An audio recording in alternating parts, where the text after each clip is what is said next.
구약성경 예레미야 21장 3절에서 6절 우리 다 같이 한 목소리로 합독하겠습니다. 시작. 예레미야가 그들에게 대답하되 너희는 시드기야에게 이같이 말하라. 이스라엘의 하나님 여호와께서 이와 같이 말씀하시되 보라, 너희가 성 밖에서 바벨론의 왕과 또 너희를 애워싼 갈대아인과 싸우는 데 쓰는 너희 손의 무기를 내가 뒤로 돌릴 것이요 그것들을 이 성 가운데 모아드리리라.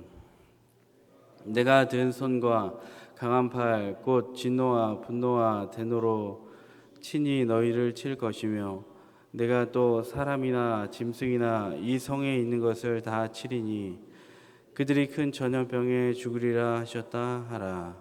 아멘.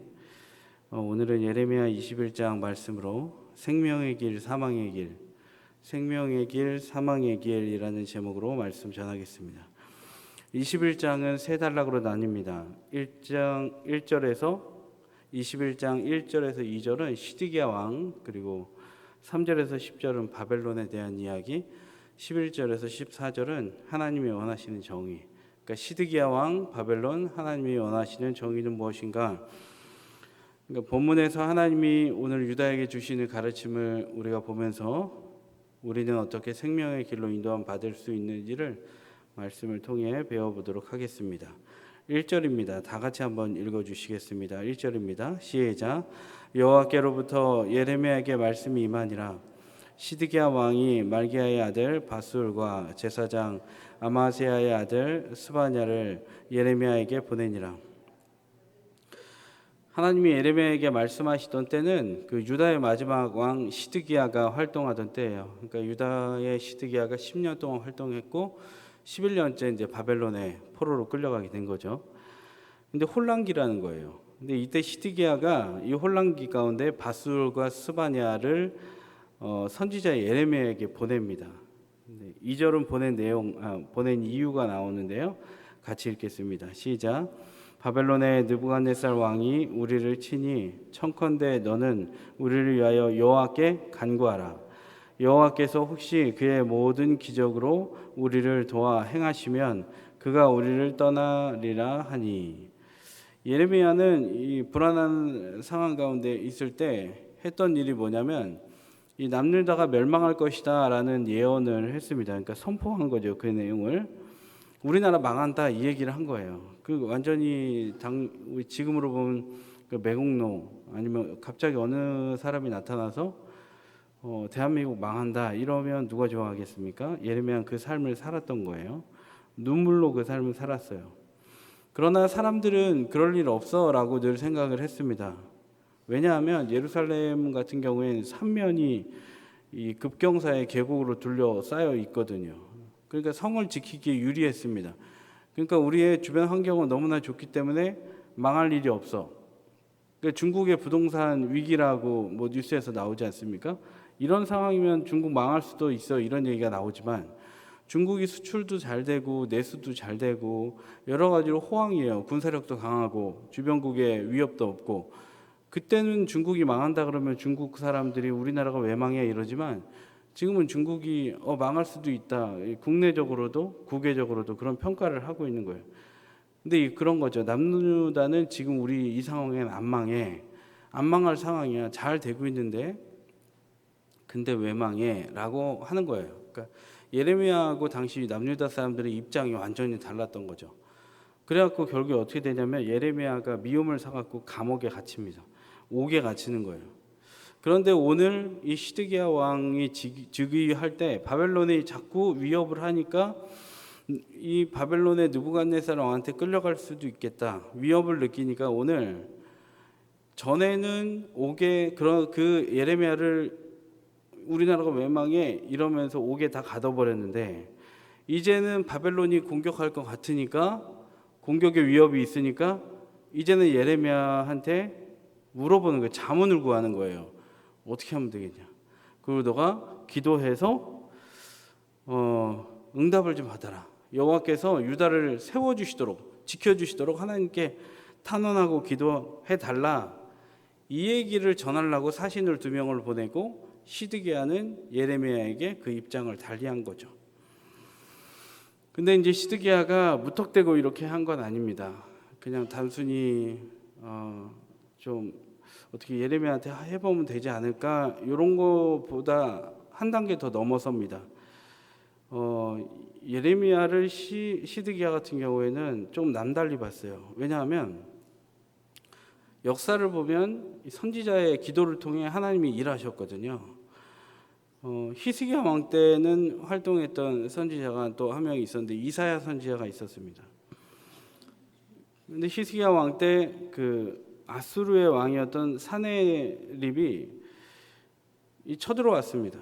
그때 히스기야가 왕이 어떻게 했냐면 옷을 찢고 하나님 앞에 기도했어요. 그리고 배를 두르고, 배는 자기가 죽었음을 상징하거든요.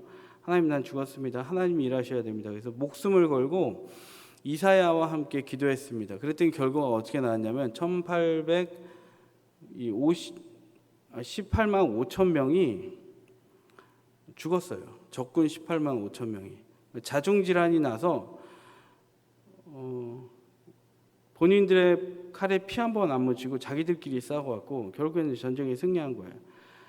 그러니까 시드기야 왕은 이런 전적을 알고 있으니까 예레미야도 이사야처럼 히스기야 왕처럼 기적을 놀랍게 일으킬 수 있겠다 이 생각을 갖고 오늘 시드기야는 예레미야한테 이 요청을 하고 또 명령을 한 거죠. 네가 기도해라. 너가 기도해라.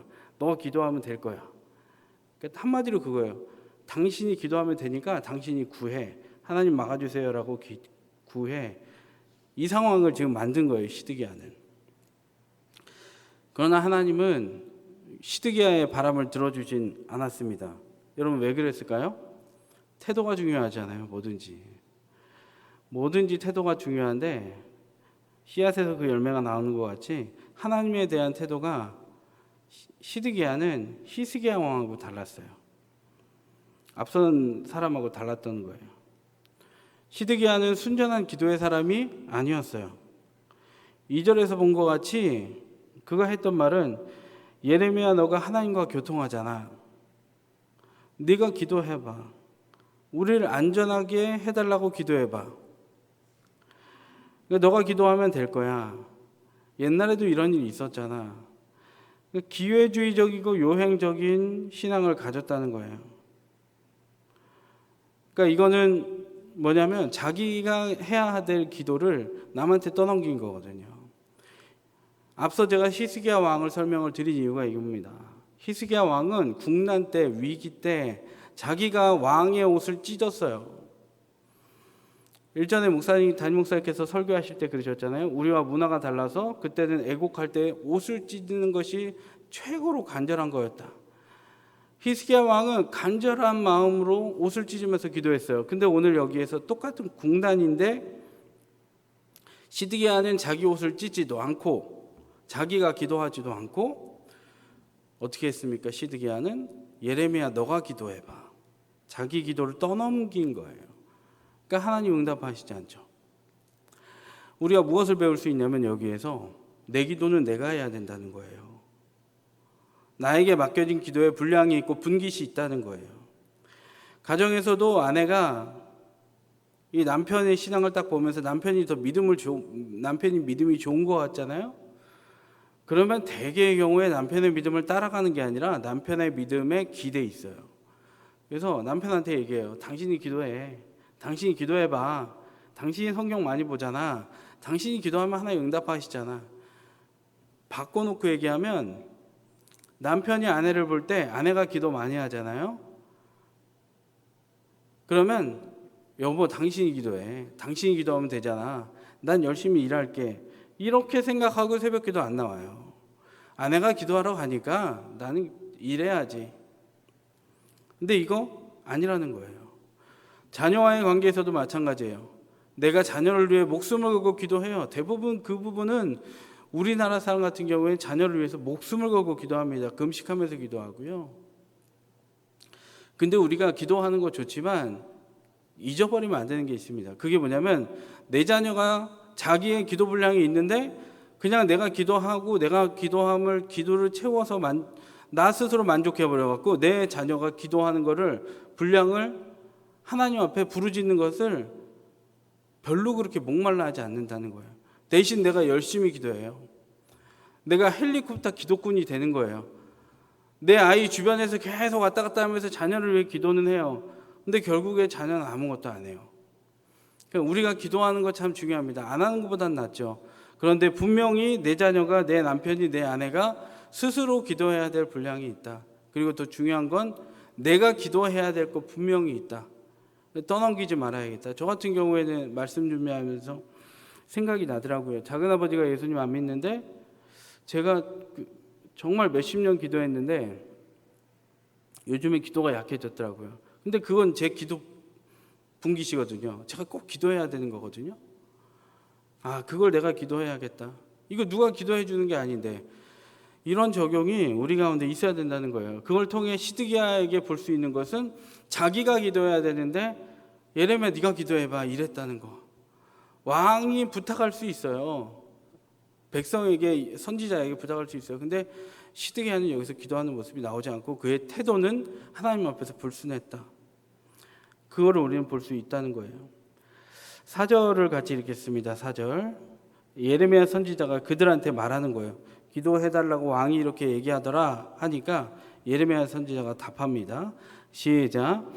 이스라엘의 하나님 여호와께서 이와 같이 말씀하시되 보라 너희가 성 밖에서 바벨론의 왕과 또 너희를 에워싼 갈대아인과 싸우는데 쓰는 너희 손의 무기를 내가 뒤로 돌릴 것이요 그것들을 이 성 가운데 모아드리리라. 적을 공격할 때 무기는 앞을 향해 있잖아요. 근데 보면 여기 뒤로 돌린다는 거예요. 하나님이 총 쏠 때 총구를 앞에 해야 되는데 총구를 뒤로 하면 내가 죽거나 우리 아군이 죽잖아요. 이건 뭐냐면 너희들이 이제 심판당하는데 내가 너희들의 살 길을 완전히 차단해 버릴 거야. 하나님 완전한 심판을 얘기하시는 거예요. 5절 제가 읽겠습니다. 내가 든 손과 강한 팔 곧 진노와 분노와 대노로 친히 너희를 칠 것이며. 하나님이 진노하심, 대노하심이 남유다를 치는 거예요. 6절에도 내가 또 사람이나 짐승이나 이성에 있는 것을 다 치겠다. 그들이 큰 전염병에 죽으리라 하셨다 하라. 그러니까 하나님이 인간을 심판하실 때 대표적으로 두 가지로 치시는데 하나는 이방 나라들을 통해서 그 민족을 치십니다. 전쟁을 통해. 또 하나는 전염병, 기근을 보내세요. 내 하나님 앞에 앞서서 바벨론을 통해 너희들 칠 거야. 그리고 적군을 통해 칠 거야 한 다음에 뭐라 그러셨어요? 전염병으로 칠 거예요. 하나님은 그 두 장의 심판의 카드를 다 쓰겠다라고 말씀하시는 거예요. 여러분 하나님은 이 택한 백성에게 왜 이렇게 모질게 할까요? 하나님은 너무 우상 숭배가 싫었던 거예요.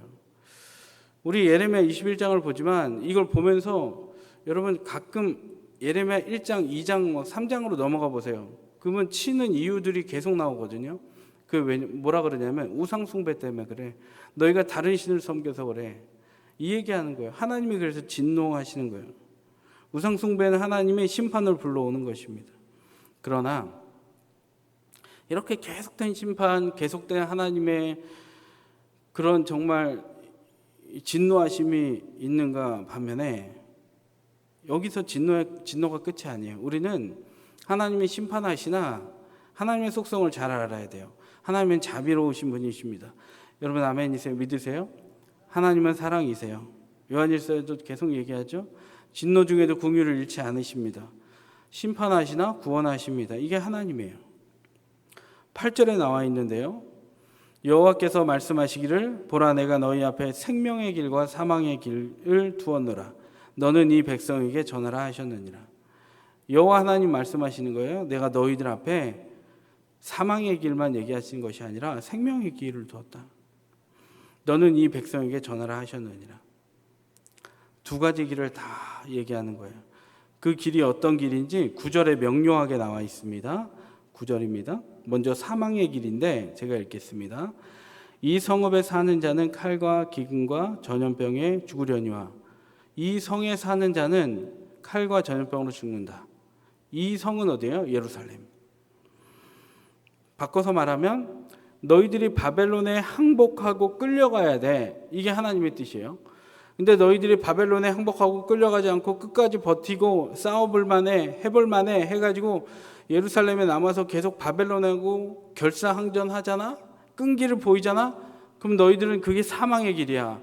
여러분, 사람이요, 극복하고 인내하고 끈기를 갖고 있는 이 자질은 굉장히 중요합니다. 그런데 하나님이 너 참지 마, 너 그냥 거기까지 해, 그만해 하면 그만해야 돼요.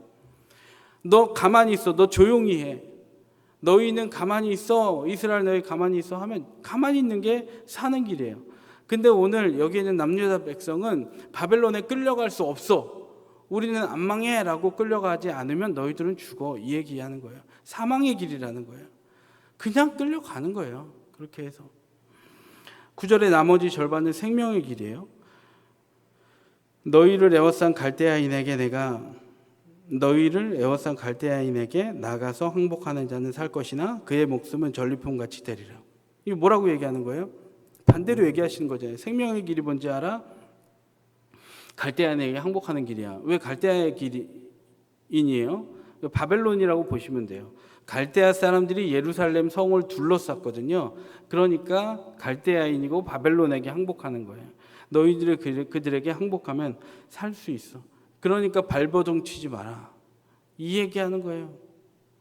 예수 믿는 사람도요, 잘못하면 감옥에 끌려갈 수 있어요. 내가 뭘 잘못해서 하나님 나 도와주세요, 하나님 나 지켜주시잖아요, 자비로우시잖아요, 하나님 나 지켜주셔야 되잖아요. 근데 감옥에 끌려갈 수 있어요, 잘못을 하면. 그러면 안 되지만, 근데 주변에 예수 믿다가 끌려가는 사람도 있잖아요. 삶에서도 보면 나의 자녀에 의해서 어느 순간 끌려갈 수도 있어요. 남편에 의해서 내가 남편이 너무 바벨론 같아서 끌려갈 수 있어요. 근데 안 끌려가려고 싸워볼 만하다 해서 싸운다 그래서 그게 해결 방법이 아니라는 거예요. 하나님은 그 인내의 순간을 그냥 끌려가면서 기다리라는 거예요. 그러면 뭐예요? 하나님이 일하신다는 거예요. 그러니 끌려가. 지금은 사망의 길 같아 보일지라도 나만 믿고 그냥 끌려가는 것이 생명의 길이다라고 말씀하시는 거예요. 왜 그래요? 바벨론의 포로기는 70년으로 한정되어 있었기 때문에. 하나님이 시험과 환난과 이런 불구덩이 같은 고난은 70년이라는 숫자로 한정하셨기 때문이에요. 왜냐? 하나님은 인간을 사랑하셔서 훈련하셔서 하나님의 백성으로 세우는 계획을 가지고 계시기 때문이에요. 말 안 들으니까 버리는 게 아니에요. 우리가 자녀를 키울 때 어떻게 합니까? 어떻게 해요? 혼내지만 결국엔 돌아오게 하기 위해서 혼내는 거 아닙니까? 용돈을 끊어버려요. 영원히 주지 않고 굶어 죽게 하기 위해서가 아니잖아요. 정신 차리고 돈의 가치를 알고 돈 무서운지 알고 하나님 앞에 투명한 재정관을 갖게 하기 위해서 여러분 그걸 끊어버리는 거잖아요. 똑같은 거예요. 지금 내가 너희들 훈련하고 들이키고 자비로 너희들을 세워줄 것인데 지금은 70년이라는 한정된 기간이 있어. 그러니까 너희들은 버티지 말고 끌려가. 버티다가 바벨론에 의해서 다 죽어. 이 얘기 하신 거예요. 말씀의 결론 맺겠습니다. 여러분, 시드기야는 자기가 기름 부음 받은 왕임에도 자기가 기도하지 않았어요. 왕은 민족을 위해서, 백성을 위해서 목숨 걸고 기도해야 합니다. 국난이 있건 난이 없건 하나님 앞에 가슴을 찢으면서 기도해야 됩니다. 우리도 마찬가지죠. 남에게 기도를 떠맡기면 안 됩니다. 나의 기도도 쌓아야 되고 남이 기도할 수 있도록 그 환경을 만들어 가야 되고, 불신 남편이 있잖아요, 옆에. 나한테 엄청 잘해주잖아요, 불신 남편이. 그러면 우리가 무장해제 해버려요. 좋은 게 아니에요. 그래도 내 남편은 핍박은 안 하니까. 핍박은 안 하는데 그러다가 지옥 가는 거예요. 핍박 안 하고 착하게 살다가 지옥 가는 거예요. 그거는 여러분 복음이 아니잖아요. 내 남편이 하나님 나한테는 잘해주는데 핍박은 안 하는데 새벽 기도하는 거 안 막는데 하나님 저 사람이 해야 될 기도를 안 하네요. 저 사람이 시드기야처럼 끝에 11년 즉위했을 때 마지막에 눈 뺏겨갖고 끌려가겠네요. 여러분, 우린 이런 애통함이 있어서 내 기도 내가 하게 해주시고 그 얘기도 그가 하게 해주십시오. 여러분, 이 가치관이 회복되기를 간절히 소망합니다. 그것이 바로 하나님이 원하시는 생명의 길이에요. 그리고 하나님 말씀 따라 내가 지금 가만히 있어야 될지 말해야 될지 행동해야 될지 이걸 잘 구분하시기를 바랍니다. 오늘 어떤 일을 해야 될지, 무슨 일을 하지 말아야 될지를 오늘 이 새벽의 간구함을 통해 생명의 길로 인도받는 복된 하루 되시기를 바랍니다. 기도하겠습니다. 하나님, 우리가 해야 할 기도를 남에게 떠넘기지 않게 하여 주시옵소서. 하나님, 왕같은 제사장의 신분으로 우리가 회복되고 선택받았사오니 왕의 신분으로 민족을 위해 기도하게 하시고 가정을 위해 기도하고 아버지의 직장을 위해 기도할 때에 우리의 기도가 하나님께 올려져서 응답되어지는 복을 누릴 수 있도록 인도하여 주시옵소서. 생명의 길, 사망의 길은 하나님 말씀 듣냐 안 듣냐에 따라서 갈리게 되는데 오늘도 이 새벽에 간구할 것은 내가 무엇을 할지 구하게 도와주시고 무엇을 하지 말아야 할지 구하게 도와주시고 관성에 따라서 늘 하던 일 그냥 하다가 끝나는 인생, 오늘 하루 삶이 아니라 하나님께 묻고 엽죽고 하나님 모시고 하나님 말씀 따라 살 때 오늘도 생명의 길 살아 마지막에 우리가 오늘 하루를 마감할 때 생명의 길에 문을 닫고 잠을 들 수 있는 하루가 되도록 인도하여 주시옵소서. 드린 예물을 위해 하나님 복 내려주시고 축복하여 주시고 들은 손길과 쓰여진 곳에 하나님의 영광이 드러나게 하여 주옵소서. 예수님 이름으로 기도합니다. 아멘.